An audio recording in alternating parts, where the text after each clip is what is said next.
રીને માર્ગે હાલીએ ને સાહેબ તો અસ્તિત્વ એ આપને મદદ કરે છે. દાખલા તરીકે ભગવાન રામ ધર્મને કેડે હાલ્યા તો પશુ પક્ષી અને વાંદરાઓથી રીછ વાંદરાઓથી બધી મદદ કરી.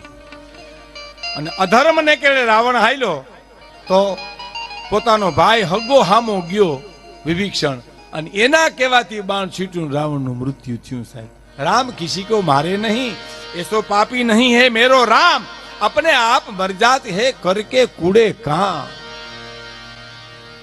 30 बाण मार्या ને ત્યાં સુધી તો માયાવી મસ્તક આવી જતા હતા.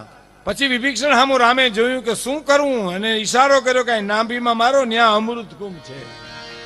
કોણે માર્યો? એટલે તો આપણે પેલા જમાનામાં કાગળ લખતા ને પોસ્ટકાર્ડમાં સરનામા એવા કરતા, રામજી પ્રેમજીને પૂગે અમે નહીં પૂગીએ, અમે એને નહીં પૂગીએ. બસ જેને કોઈ ન પૂગે એને એના પૂગે. લે સાહેબ હામો ગયો સાહેબ, અધર્મને કેળે રાવણ હાલ્યો એટલે વિભીષણ હામો ગયો. અને રામ અને એક બીજી વાત કરી દઉં સાહેબ, બહુ નાની એવી, કે રાવણ છે ને રાક્ષસ છે. રાક્ષસ એટલે રસ્તો છોડી અને જે હાલનારો જે માણસ છે એ ગમે એ રીતે ચોરી કરી જાય સાહેબ, ગમે એ રીતે આવે. ઓઢણા મોટા છે, જેની સદગુરુની પરંપરા છે, એનાથી જે તે રસ્તે હલાય નહીં, જેમ તેમ બોલાય નહીં, જ્યાં ત્યાં જવાય નહીં. કારણ એ સદગુરુના કેળા એવા છે. એ તો જે ત્યાં હાલે એ આપણું કામ નથી, એને તો કેળે ચલાય. અને એનો એક પ્રસંગ, રામે રાવણને માર્યો એના કરતા પૂજ્ય મોરારી બાપુનું એક દર્શન મારે આપને તમને બહુ બહુ સરસ વાત છે, બહુ સરસ. અમુક વાત રામાયણ તો વર્ષોથી વંચાય છે ને સાહેબ, વર્ષોથી યુગોથી વંચાય છે ને. એ વખતે તો એવું હતું ભાઈ રામાયણ વંચાતી હોય ને પછી આમ હું પ્રેમદેશ બાપુ એક દી કહેતો હતો કે એક જમાનો હતો કે રામાયણ કે ભાગવત હોય ને ડોહિલાઓના ગાડામાં ફરી ફરી નાખી આવે એટલે બૂંદી કાયતરા કરે ને અહીં ઘેરે શાંતિ ને એને શાંતિ એમ. પણ હવેની જે રામાયણ અને ભાગવત જે આવ્યા એમાં યુવાન વર્ગ, કોમ્પ્યુટર યુગનો યુવાન વર્ગ બેઠો બેઠો ચોપાઈ લખતો હોય સાહેબ, શ્લોક લખતો હોય. એટલે પૂજ્ય મોરારી બાપુ એમ કહે છે કે ભારતનું ભવિષ્ય બહુ ઉજળું છે. કારણ કે નવી જનરેશન, નવો વર્ગ આવ્યો, એ જે આવ્યો ને એ નિર્વ્યસની આવ્યો ધર્મને. એમાં પૂજ્ય ઇન્દ્ર ભારતી બાપુ છે, બધા સંતો યુવાનોમાં ચેતનાઓ રેડી છે ને, દેશભક્તિ રેડી છે, ચેતનાઓ રેડી છે. એટલે મારે આપને એક પ્રસંગ કહેવો છે. લક્ષ્મણની મૂર્છા આવી ગઈ, ઔષધિ લેવા માટે હનુમાનજી મહારાજ ગયા છે. વાર એટલા માટે લાગી કે ભરતજી એને ફણા વિનાનું બાણ માર્યું, નીચે આવ્યા, બધી વાત કરી, આવું બન્યું છે. ઓહો, ભરત કે હું તો રામના કોઈ કામમાં જ ન આવ્યો, હું તો અડચણ રૂપ જ થયો છું. એવે વખતે પૂજ્ય બાપુ એક જગ્યાએ બહુ સરસ બોલ્યા છે કે કોપ ભુવનની માલિપા કઈ કઈ નહોતી, રાજમહેલમાં હતી. વનવાસ આપ્યા પછી તો ઈ આમ નખતી ધરતી ખોતરતી હતી.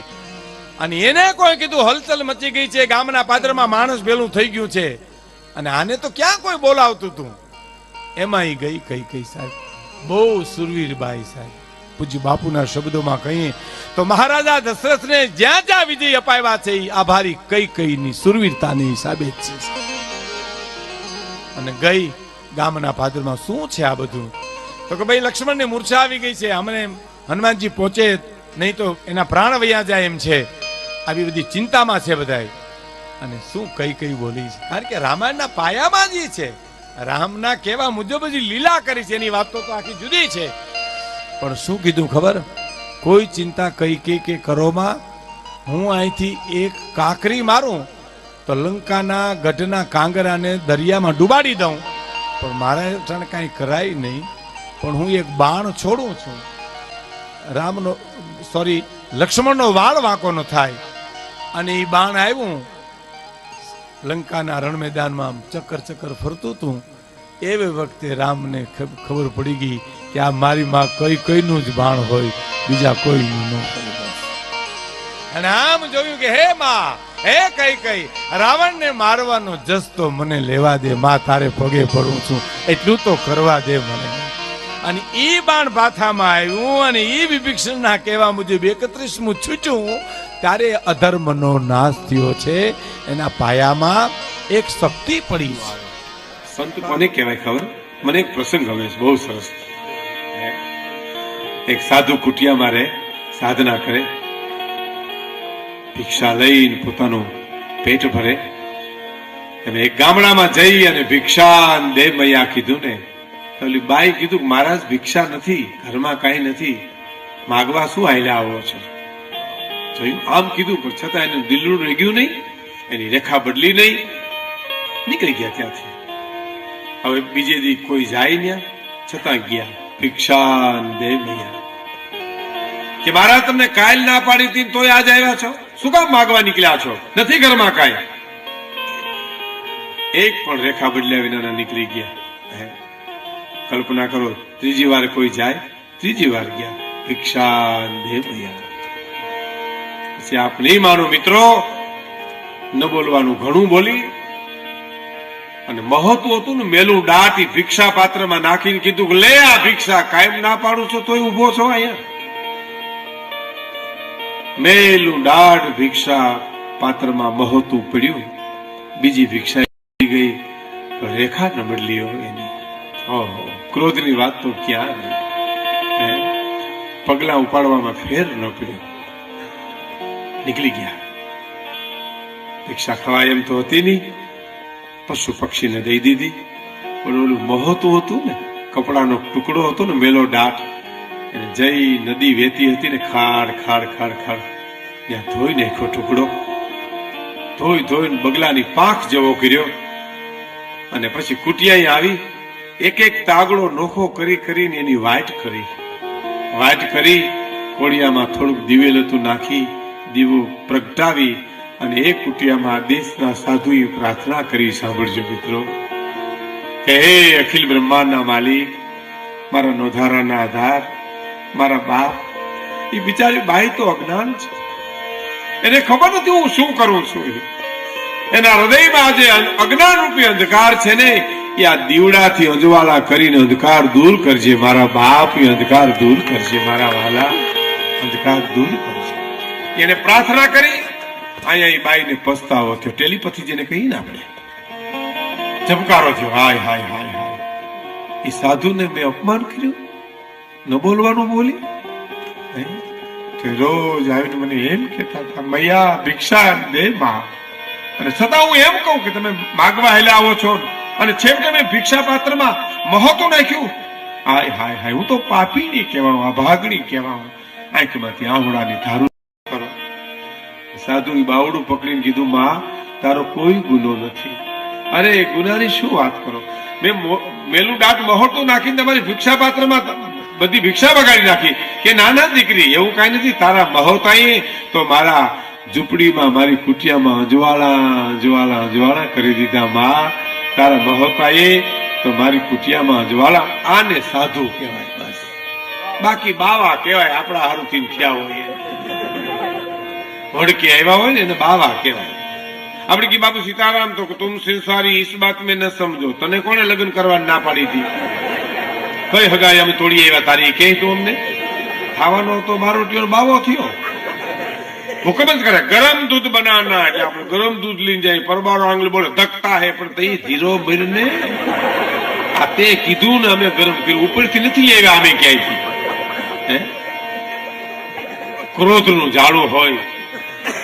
એક જણા આવા મહારાજને ઘીરે લઈને કીધું કે બાપુ દૂધ ગરમ કરી દો. તો હા કરી દે, દૂધ કરના હે તો દૂધ કર દો. દૂધની કહાણી દેતા દેતા છોકરો કે બાપુ મારા બાપો જો ઓચિતાનો આવે તો પી જજો, નકર એ થૂલી ખેત નાખશે તમારી મારી બેની. હા એનું ધ્યાન રાખજો, આવશે નહીં હાલ સુધી. પણ આ તો ભાઈ તમારા ભાઈ નબળા હોય તો તમે ધીરે ધીરે ફૂંકું મારીને ન પીતા.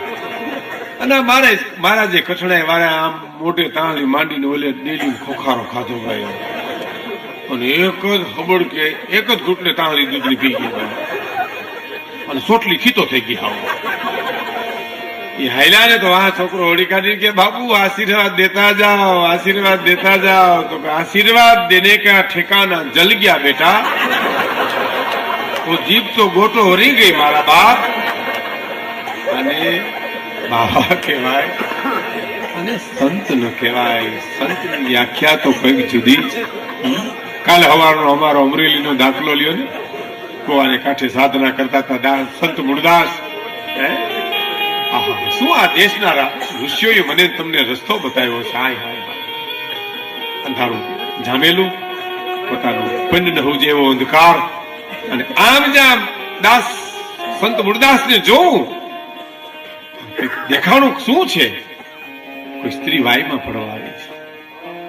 એ વાયમાં પડે એમાં એ જોતા એ ધીરે ધીરે ધીરે મીંદડી પગે હાલતા હાલતા આમ જ્યાં બાઈ વાયમાં પડે ત્યાં બાવડું પકડી લીધું. દીકરી વાયમાં પડવા આવી છે. કેવું ચિત્ર છે ભાઈ અમરેલીમાં. કાલ સવારની વાત છે કે હા બાપુ મને મૂકી દે, મારે વાયમાં પડવું. તો અરે વાયમાં પડાય બેટા, કે મારા જીવનમાં ભૂલ થઈ ગઈ. તો કે એક ભૂલ કરીને વાયમાં પડીને બીજી ભૂલ કરવી છે. શું કરું બાપુ, મારા પેટમાં બાળક છે ને બાપનું નામ લેવાય એમ નથી, એટલે મારા પિતાની આબરૂ સાચવવા વાયમાં પડવા આવી છે. સંત મુરદાસનું હૃદય દ્રવી ગયું. ઓહો, સાધુ આને જ કહેવાય કરુણા પ્રગતિ. હે બેટા, બાળકનું નામ લેતો બચી જા ખરી. હા બાપુ, તો બચી જાઓ. એ તો અમરેલીની બજારમાં કહી દેજે કે મારા પેટમાં બાળક છે નો બાપ મુરદાસ છે. કે બાપુ તમને અમરેલી મારશે હો, તો માર ખાવા દીકરી અમે જન્મા છે, પણ તું અને તારું બાળક જો બચી જતા હો તો અમરેલીની બજારમાં કહી દેજે કે મારા પેટમાં બાળક છે નો બાપ મુરદાસ છે. પછી ઇતિહાસ સાક્ષી પૂરે છે, અમરેલી ખૂબ માછલા ધોયા મુરદાસ ઉપર. પણ એની એક આપણો જાણ સમજ છે એટલે વાત કરવી છે કે પછી આખું અમરેલી ગયું ત્યાં ઝૂંપડીએ કે આવા પાપ કરશો અને સાધના કરી અને ખોટો ડોળ કેજો. આલે આ છોકરાને, એ બાળકને મૂકવા ગયું હતું અમરેલી. લે કઈ મોટું, આ તારું બાળક છે. મુરદાસજી શું બોલ્યા ખબર? એમ. બીજો શબ્દ નથી બોલ્યા, એમ. પછી કઈ બોલ્યા નહીં, માણસો વયા ગયા. પણ માં જેમ દીકરાને મોટો કરે, પૂંભળેથી દૂધ પાઈ પાઈ બાળકને અમરેલીના સંત મુરદાસ મોટો કરે છે. અને પછી પાપ છાનું રે. બાઈએ પછી જઈને કીધું કે એનું બાળક નથી, બાળક તો ફલાણાનું છે. પછી એનું અમરેલી પગમાં પડવા ગયું અને કીધું કે અમને માફ કરજો, આ બાળક તો બીજાનું છે. મુરદાસ બાપુ એ શું કીધું ખબર? એમ. એ બે એમની વચ્ચે જે છે ને, સ્થિત પ્રજ્ઞ સ્થિતિ જે ગીતાજીમાં વર્ણન કર્યું છે ને કૃષ્ણએ, એને સ્થિત પ્રજ્ઞ સ્થિતિ કહેવાય. બે એમની વચ્ચે મૂકવા આવ્યા તારે એમ કીધું, અને પછી ઈ જ અમરેલી માફી માંગવા ગયું તારે કીધું એમ. આને સંત કહેવાય બાપ. બાકી તો મેં તમને કીધું એમાં આવેશ છે, આવેશમાં સાધુ ન થવાય. એક જણો ગંગાજી ગયો, આવેશમાં આવી ગયો અને પ્રતિજ્ઞા લઈ લીધી, ગંગામાં તારી 1000 માળા કરે કાયમ. બોલો 1000 માળા ભાઈ થાય કે નહીં?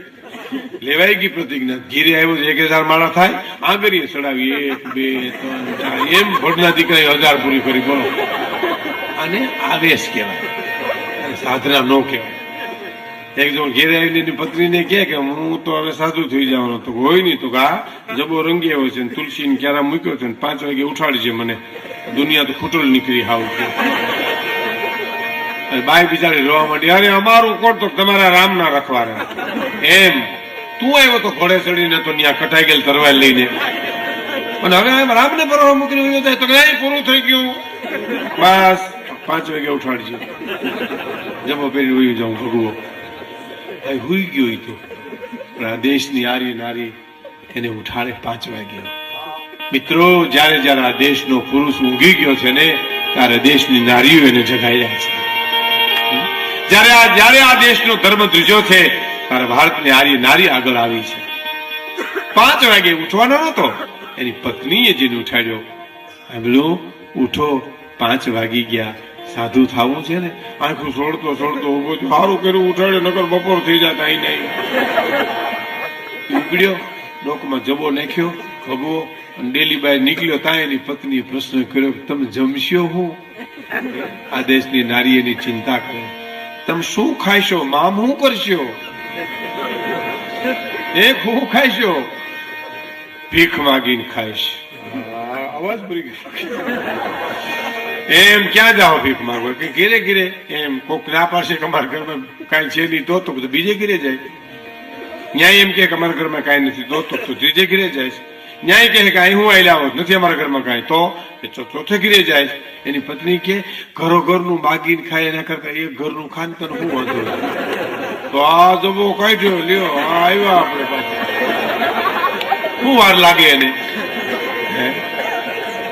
આવેશ કે આવો એક બીજો દાખલો મને ગમે એટલે કહું એક જણ આવીને એની પત્નીને કીધું હું તો સાધુ થઈ જવાનો છું કે હોય નહીં તો આ પૂરું થઈ ગયું અને ભાઈ એ આમ ડબો ડોકો નાખીને વયો ગયો પણ ક્યાંય જાય નહીં ગામમાં આટા માર્યા કરે શેરીઓમાં ગલીઓમાં ફરવાડે અને એને એની પત્નીને ઘણા કહી આવે ગામના હોય ને બધા હિતેશુ હોય ને કે જેને કહી આવે કે જાતો નથી હો ક્યાંય એ વાડામાં ઉભો તો ડેલીઓ ઉભો તો ઘુમરા મારે રહ્યો એમાં વળી ત્રીજે દી ઓલી બાઈ વાડામાં છાણા થાપતી હતી ન્યા પૂઈ ગયો આમ વાડીએ જઈ મોઢું ઊંચું કરીને કે મયા ગિરનાર કા માર્ગ કહા હે છાણા થાપતી થાપતી એની પત્ની કે ઘીરે હોય ભૂંડો લાગશો 4 દીઠિયા ગામમાં રૂબાડા લે હું ક્યાં રૂબાડા કાલ કારા કાકા ડેલી ઉભો તો હરાયું ઢોર ઉભો હોય રૂમાડાનો દીકરો થા પાછો હાલ ઘીરે